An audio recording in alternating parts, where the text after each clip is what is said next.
안녕하세요. 호기심 세상입니다. 오늘은 전립선에 대해 알아볼까 하는데요. 준비되셨나요? 그럼 출발합니다. 전립선이란 남성에게만 존재하는 생식기관입니다.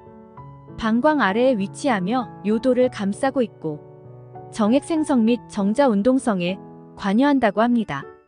이러한 전립선에 문제가 생기면 배뇨장애 증상이 발생하는데요. 대표적인 질환으로는 전립선염과 전립선비대증이 있습니다. 특히 최근 들어 서구화된 식습관 등으로 인해 전립선 비대증 환자가 증가하고 있다고 하니 주의해야겠습니다. 전립선 비대증. 전립선 비대증은 중년 남성에게 많이 발생하는 질환 중 하나로 소변 배출 장애를 일으키는 대표적인 비뇨기 질환입니다. 특히 겨울철 추운 날씨 탓에 증상이 악화되는 경우가 많은데요. 전립선 비대증은 말 그대로 전립선이 비대해지는 질환인데요.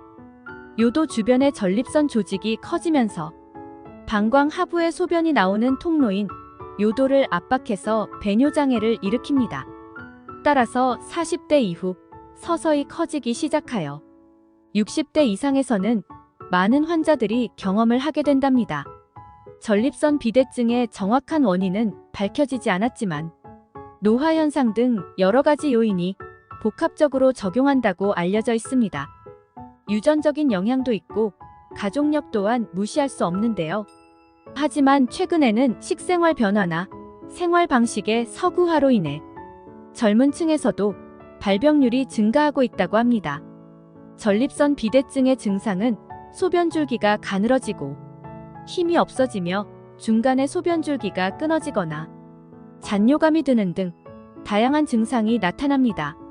심한 경우 소변이 아예 나오지 않는 급성 요폐 현상이 나타날 수 있으며 이로 인해 신장 기능 저하 및 요로 감염, 혈뇨, 결석 등 합병증이 생길 수 있으니 주의해야 합니다. 전립선염. 전립선염은 말 그대로 전립선에 염증이 생기는 질환입니다. 대표적인 증상들은 소변장애, 빈뇨, 잔뇨감, 통증, 성기능장애 등이 있습니다.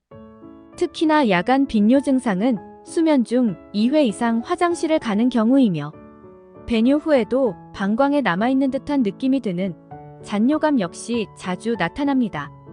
이러한 증상을 방치하게 되면 일상생활에서 불편할 뿐만 아니라 우울증까지도 유발할 수 있으니 초기에 병원을 방문하여 진단받는 것이 좋습니다. 전립선염 원인은 세균성 감염, 비세균성 감염, 스트레스, 자가 면역 질환 등 다양하며 아직 명확하게 밝혀진 바는 없습니다. 하지만 대부분의 환자에게서 대장균이 검출되고 있고 요도염 병력이 있거나 장시간 앉아있는 생활 패턴 혹은 자전거 타기 등 회음부에 자극을 주는 행동 습관이 있다면 더욱 걸릴 확률이 높아지게 됩니다. 전립선염 예방법은 규칙적인 생활 습관과 충분한 휴식이 필수입니다. 또한 오래 앉아있는 자세는 회음부를 압박시켜 전립선 건강에 좋지 않으므로 가급적이면 피하는 것이 좋습니다. 더불어 좌욕을 해주는 것도 도움이 되며 과도한 카페인 섭취, 금주, 금연 등 올바른 생활 습관을 유지한다면 충분히 예방할 수 있습니다. 전립선암. 전립선암은 전립선 세포에서 발생하는 악성 종양이며 전립선 비대증과는 다릅니다. 전립선 비대증은 전립선이 커지면서 요도를 압박해 소변 보기가 불편해지는 질환이지만 전립선암은 전립선 자체에서 발생하는 질병입니다. 최근 국내에서도 전립선암 환자가 급증하고 있으며 40에서 50대 젊은 층에서도 적지 않게 발견되고 있다고 합니다.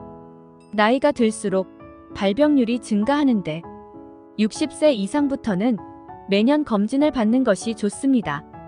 전립선암의 대표적인 증상들은 빈뇨, 잔뇨, 지연뇨, 세뇨, 단전뇨, 혈뇨 등 다양한 형태로 나타나며 이 밖에도 고환 통증, 요통, 뼈 전이에 의한 골절, 림프절 전이에 의한 림프절 부종 등이 나타날 수 있다고 합니다.